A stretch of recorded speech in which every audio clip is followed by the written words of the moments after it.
Today we're going to talk about partnerships. Partnerships are a great asset that you have as a new venture, particularly if you're trying to enter an industry that's very competitive. By finding partners that make sense, and there may be small partners or they may be big partners, it's a way to grow your impact, it's a way to grow your features, your benefits, your brand, and it's an area that many entrepreneurs don't necessarily consider early enough in their venture. When we think about what are the key considerations of partnerships, we want to talk about what are some different reasons, some different motivations for partnerships. We'll also talk about different types of partnerships and that there are a variety of different formal structures and informal structures that you can pursue, and determining who to partner with and how to partner. We'll also talk about risk and how to manage the risk of partnerships. Just like a marriage, partnerships may have ups and downs, and so in that way we'll think about how to manage those ups and manage those downs, and in that way help you find and maintain effective partnerships. So as a startup, as a small firm with limited resources and capabilities, why partner? What's the value in partnering with other firms? Because you can partner with someone that has more connections, more... Okay. There's an element of finding people with more connections, more relationships. There's an element of finding people with more or different capabilities. Yep. Get your brand out faster. It allows you to grow faster and collaborate to grow brands. So again, this is not an exhaustive list, but this is a short list of the various reasons for partners. It gets you access. It helps you be more efficient. It helps you diversify and develop what you're doing with greater speed. It helps you learn from one another. By marketing clout, we're talking about branding and getting awareness within the markets as well. So in that way, many different values and many different benefits of partnering. You typically are going to be partnering with other small and medium-sized firms. Why aren't big companies, companies we name and know, clamoring to partner with startups? Because they're likely to fail. Because they may spend time on you and you may not make it in the end. So is it time well spent? What else? Yep. There's so many small and medium businesses that are also interested in... Okay. There's so many people that want to sell in Walmart. There's so many people that want to partner with Nike. Hard to sort them out. So in that way, again, they have lots of options. So typically when you think of partnerships, it's likely going to be with other small and medium-sized companies that are going to be even interested in partnering. And you can partner with lots of different types of people. You can partner with suppliers. You can partner with competitors. You can partner with other complementers. You can partner with customers. And so we'll look at a few of these different types of partnerships. And specifically, we'll look at them in kind of two different axes. One is vertical partnerships. So vertical partnerships are aligned with elements where you are looking at people that are not necessarily at the same level that you are. Horizontal would be somebody that would be more of like a competitor, or they kind of do what you do, perhaps for a different market. Vertical is a bit different than that. And you might be looking at your customer. How can you partner with your customer? You might be looking at your supplier. Who are you getting product or services from? You might be looking at other entities or other elements like the manufacturers that are supporting you, and what can you do as far as partnerships with them. You might look at your end user, your end customer, and partnerships with them. And partnerships are broad and they're diverse. So one example I want to talk about as far as how you may be able to partner with customers is affiliate marketing. And affiliate marketing has been around for a while. It's largely more commonly associated with web-based and internet-based marketing.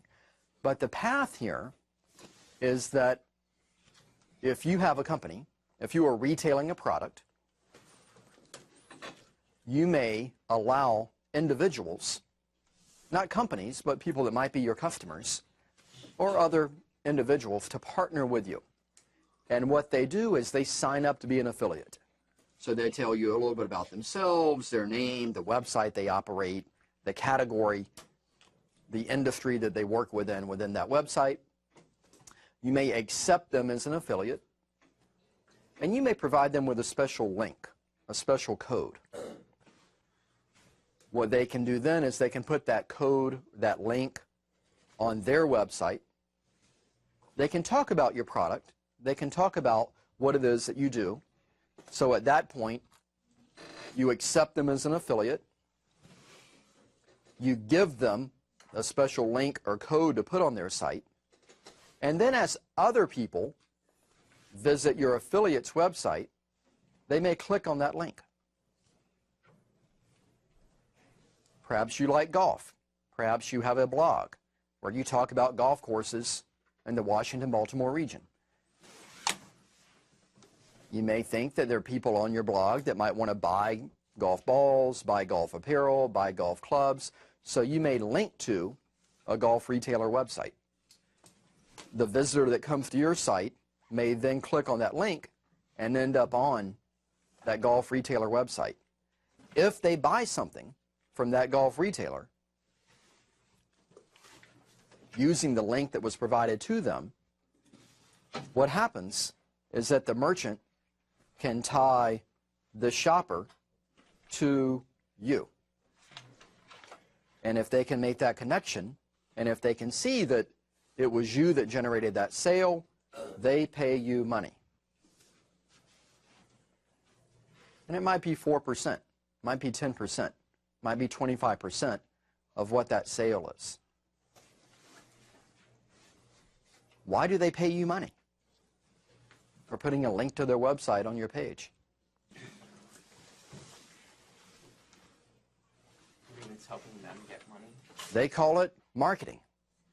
And in essence, they are used to, when we're used to companies hiring salespeople, we're used to people paying for marketing. So again, affiliate marketing is just that. We're going to affiliate with individuals. And if they generate sales for us, we're going to share that sale with them. What happens if you get your link, you put it on your website, and you don't generate any sales for them? What do they pay you? Nothing. Nothing. You get a percentage, you get a commission. If you don't sell anything, you don't make anything. What happens if you generate $1 million of sales for them and your commission is 10%? You made $100,000. So in that way, this model is something that many companies, many online web retailers have. And what we see here is these are the payout rates for Amazon.com. So this afternoon, if you operate a website, a blog, etc., you can go to Amazon and sign up to be an affiliate. You can then link to Amazon and feature certain products.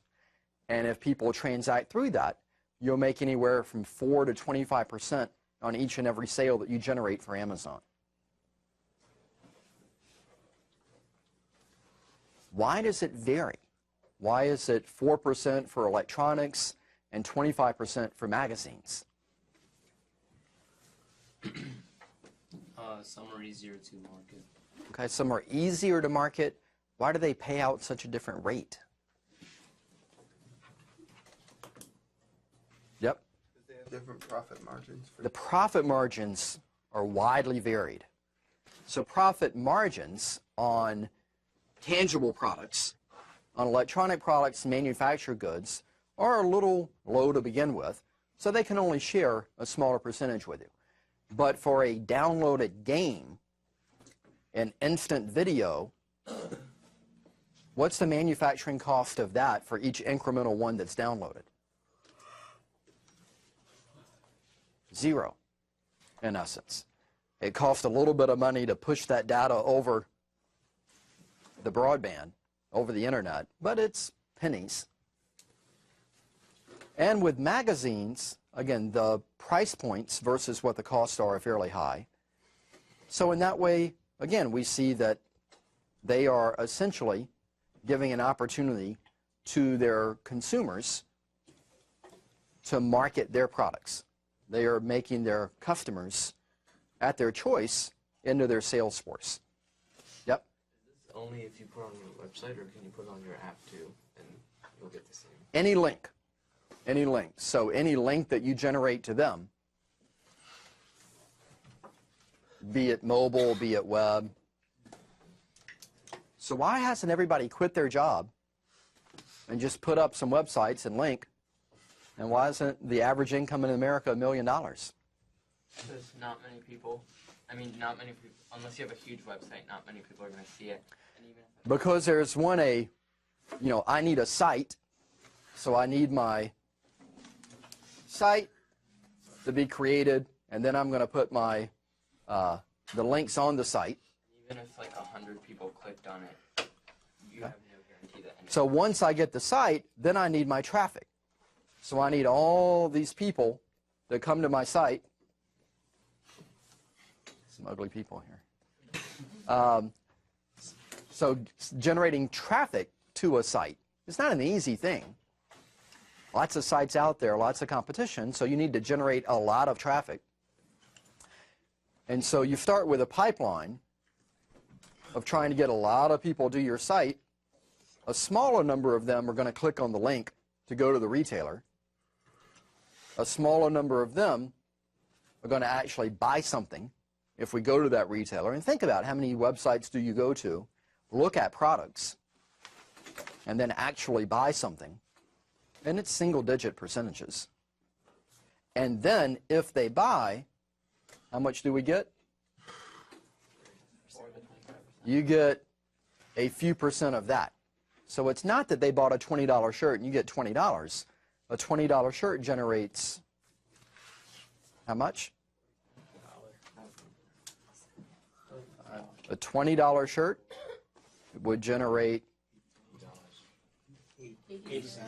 80 cents. Give y'all a math exam. So it takes a whole lot of 80-cent transactions for it to amount to anything significant. But it's a good deal for Amazon. Why is it a good deal for Amazon? How much of that $20 do they get? $19.20. So in that way, there's an affiliate marketing opportunity that's real and that might be significant for customers. But as you're thinking about how to grow your sales, if it lends itself to online retailing, you can do something like this. If it doesn't lend itself to online retailing, what you still may do is think about how can I incentivize and grow my business through partnering with an outside sales force, with an outside sales team. And so in that way, you have opportunities to think about partnerships in a vertical way. Now, horizontal partnerships are a little bit different. With horizontal partnerships, you are either partnering with competitors or partnering with other people that do what you do in a different way. You see this with some frequency in travel. You see different airlines that may partner with one another. And you see partnerships like Delta and Lufthansa. So Delta, a big U.S. carrier, also an international carrier. Lufthansa, German firm, bigger in Europe, bigger internationally. But in that way, again, there's some crossover in that there are a lot of routes, a lot of cities that Delta flies into that Lufthansa doesn't, and vice versa. So you can use things like your travel reward points and membership privileges and things like that across these two organizations. So it's thinking about, are there other people in the space? Maybe they're competitors, maybe they are complementers in some way that you could build some alliances with. And sometimes there, again, are these elements of we're going to partner with direct competitors. Microsoft owned, I think it's about 2% of Facebook. Why would Microsoft invest in Facebook? Why does that make sense? Why not start their own social networking platform? Because Facebook's already established and they can integrate it into their software. Because it was established, they were already having some success, and it made sense for them to partner with, to invest in, as opposed to compete with. So we see this in other models, and this is I might mispronounce it, tabula rasa, which is an event space. What it is essentially an empty room. Now there's chairs and tables and lights, and it's pretty and nice, but there's nothing in it. Their business model is that they're going to have this event space, and a big part of their business are pop-up retailers, whereby individuals that want to sell food, that want to sell accessories, that want to sell clothing, that want to sell jewelry, can rent this space. And this is a space on Capitol Hill, so fairly popular area, good foot traffic. Why doesn't this firm that's paying rent for this space, I'm not sure what they're paying, but it very well could be $8,000 or $10,000 a month. Why don't they just buy product and sell it, like most retailers do? Yep. This kind of differentiates them from everyone else. Okay. I've never heard of this before. Okay, it differentiates them by we're going to have a space. And our business model, it's not that we're going to buy product and sell product. We're just going to rent the space. And we're going to serve other, typically entrepreneurs, that have some retail product, that want to do some art exhibit, that want to do photography sessions or other classes, cooking classes or other things. Bless you. And so in that way, I bring the space, you bring the product or the service, and I rent it to you by the day. And you can come in the night before, you can come in that morning, you can outfit the space, you can make it look like a regular retail space. And you see here that the brand of the event space is kind of here in the bottom, but this is the person that's rented the space for that day. This is the sign for that day. This is the product of this company. So in that way, you essentially are renting your spot for days at the time. Why does that make sense for the Periwinkles and for these people? Why don't they just rent a store like most people do? Cause like if they just do the pop-up thing, then it's not for like a permanent amount of time, and like, Okay. they don't succeed. Okay. It's a good way to experiment. I don't have to sign an $8,000 lease on a 1 or 2 year commitment and then build out the space and buy furniture and buy this and buy that. I can experiment. I can try it. I can dip my toe in and see, can I sell my product? And if I can, maybe I go into phase 2 of doing a dedicated, full-time, open every day type of space. Why else might people do this instead of operating a dedicated space? What other products or businesses do you think temporary lends itself to? Or what have you seen, perhaps, where a store comes up and it's only open for 1 or 2 months a year, and then you don't see it for a while? Well, I work at a prom dress store, and she Okay. had another location. It was a pop-up store in Montclair, which is the place where I live, and it was only open for prom season. Okay. It might be event-driven by prom season. So what months generally would it be open? January to June. Okay, so it's open for a couple of months in lead up. What else? The Halloween stores. Halloween stores, these costume shops. They come up September, October, and they're closed the other 10 months of the year. Now, they could stay open, but doubtful that I'm going to sell a lot of Halloween costumes in December or in June. So again, it's seasonal driven. What else is seasonal? Yep. Shops. Yeah, it's the Christmas shops. Let me buy my trees and my ornaments and my decorations in November, maybe December, but probably not February. So again, based on holidays, we may see such things.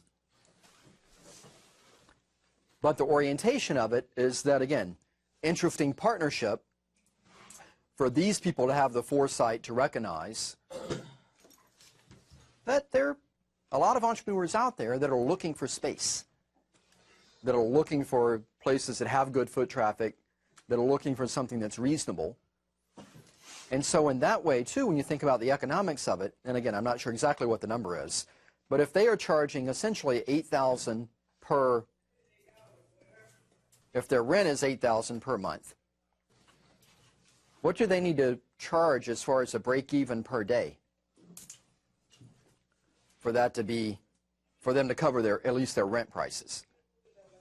A little less than 300. Couple of $100. Couple of $100. 260, 275. And you'll find that many of these entrepreneurs on this side would pay 2 or 3 times that to get a space. So they may pay $500 a day, but they can't pay $8,000 a month. In summary, when we think about partnerships, the reasons for partnerships are diverse and the types of partnerships are evolving. So in that way, we want to think about these best practices for maximizing success and mitigating the risk from partnerships and for outsourcing, and thereby try and help you find the right organizations to collaborate with at the right time, under the right conditions, and under the right expectations.